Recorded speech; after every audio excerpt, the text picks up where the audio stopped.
स्वागत है आप सभी का। देखिए हम औसत पे सवाल पढ़ रहे थे और कह रहा है कि औसत का एक बार फिर से आपको मैं डेफिनेशन इसका बता दे रहा हूँ कि औसत इक्वल टू होता है क्या है। तो औसत इक्वल टू होता है संख्याओं का योग। देख लीजिए, संख्याओं का योग बटा हो जाता है राशियों की कुल संख्या हो जाती है। ठीक है, राशियों की कुल संख्या यानी कि राशियों की संख्या आप लिख सकते हैं। ठीक है, अब मैं आपको बता दूं, देखिए इसमें जो है विविध क्वेश्चन पढ़ने वाले हैं।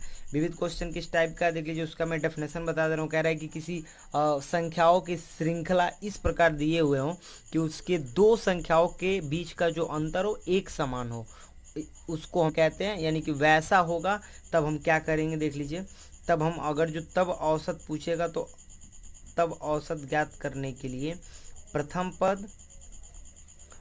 पद अब प्लस आप लिख सकते हैं अंतिम पद अब बटा आप लिखेंगे 2।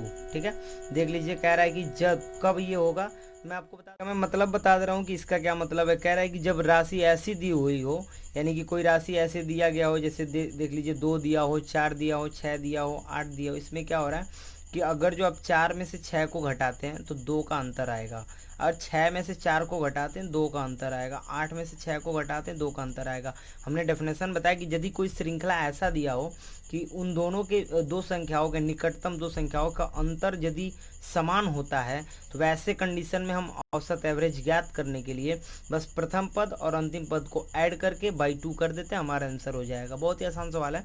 जैसे देख लीजिए, कह रहा है कि 1 से 90 तक की समस्त पूर्णांक संख्या है। अब इंटीजर पूछ रहा है, 1 से 90 तक की समस्त पूर्णांक संख्या पूछ रहा है आपसे।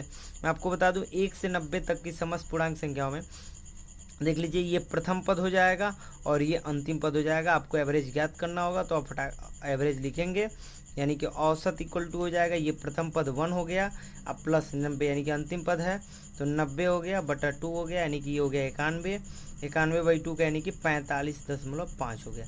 ये हमारा एवरेज हो गया। अब देखिए कह रहा है कि 2 से 88 तक की समस्त सम संख्याओं का। अब देखिए इसमें वही बात आ गया, 2 से 88 तक सम संख्या हम लिखेंगे कैसे।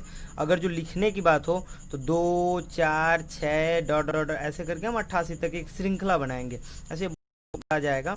तो देखिए इन दोनों में हम यहीं पर अंतर देख लेते हैं, यहाँ 2 का अंतर है, यहाँ 2 का अंतर है। मैं बोला हूँ कि जब निकटतम संख्याओं का अंतर समान हो तो हम सूत्र में डायरेक्ट एवरेज निकालने के समय क्या करते हैं कि बस पहले श्रृंखला देख लेंगे, श्रृंखला किस टाइप का है। श्रृंखला इस टाइप का है तो औसत इक्वल टू क्या हो जाएगा, देख लीजिए औसत इक्वल टू हो जाएगा, यानी कि प्रथम पद 2 और अंतिम पद जो है 88/2। तो 88 2 हो गया 90/2, मतलब कि हो गया 45। तो ये भी आपका आंसर हो गया। ठीक है, बहुत ही आसान क्वेश्चन है, देख लीजिए। अब कह रहा है कि 10 के प्रथम 12 गुणज का औसत। अब ये देखिए 10 यानी 10 का गुणा करना है, वो भी 12 अंकों तक करना है और उसके प्रथम गुणज लेना है। ठीक है, क्या करेंगे देख लीजिए, 10 दूनी 20 30 ऐसे जाएगा डॉट डॉट डॉट 120 तक जाएगा। जब 10 का गुणा 12वां बार करेंगे तो 120 होगा। अब इन दोनों में देख लीजिए 10-10 का अंतर चल रहा है, यानी दो निकटतम संख्याओं के बीच का अंतर यदि समान होता है तो हम डायरेक्ट औसत कैसे ज्ञात करते हैं, देख लीजिए। यानी औसत इक्वल टू हो जाएगा प्रथम पद 10 और अंतिम पद जो है 120, ये बटा 2 हो गया, तो 120 10 130 हो गया बटा 2, यानी कि 65 हो जाएगा, आंसर हो जाएगा। ठीक है, अब देखिए एक और दे रहा है 1 से 71 तक की समस्त विषम संख्याओं का औसत। 1 से 71 तक की समस्त, अब 1 से 71 तक कैसे लिखेंगे, विषम संख्या लिखना, तो 1 3 5 ऐसे डॉट डॉट डॉट जाएगा और 71 तक जाएगा। इन दोनों में अंतर देख लीजिए, इन दोनों में अंतर 2 का है, इन दोनों में भी अंतर 2 का है, मतलब निकटतम संख्याओं के बीच का अंतर यदि समान है तो हम क्या करते हैं औसत ज्ञात करने के लिए, देख लीजिए हम पहले श्रृंखला चेक कर रहे हैं, बस औसत ज्ञात करना बिल्कुल आसान है। 1 प्लस और ये 71 हो जाएगा, यानी कि 2 हो गया, तो ये हो गया 72/2, यानी 2 से 72 कट गया 36 बार में। ठीक है, अब ये देख लीजिए लास्ट क्वेश्चन, कह रहा है 144 156 168 ऐसे करके एक श्रृंखला दे दिया आपको और कह रहा है औसत ज्ञात कीजिए। हम श्रृंखला चेक करते हैं कि वैसा है कि नहीं है। 156 में से 144 घटाएंगे तो 2 5 में 4 गए 1, यानी कि 12 बच रहा है।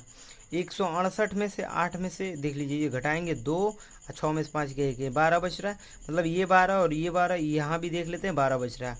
अगर जो दो निकटतम संख्याओं के बीच का अंतर समान हो तो औसत ज्ञात करने के लिए हम आपको फार्मूला बता दें फिर से एक बार कि प्रथम यानी कि 144 अब प्लस लास्ट यानी कि 360 इसको ले लेंगे।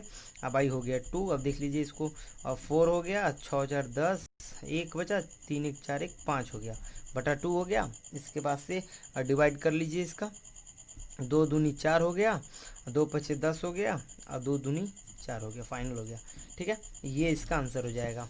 अब देख लीजिए इसमें हम आपको क्वेश्चन दे दे रहे हैं, 2 3 क्वेश्चन है, बिल्कुल आसान क्वेश्चन, इसको आप सॉल्व कर लीजिए।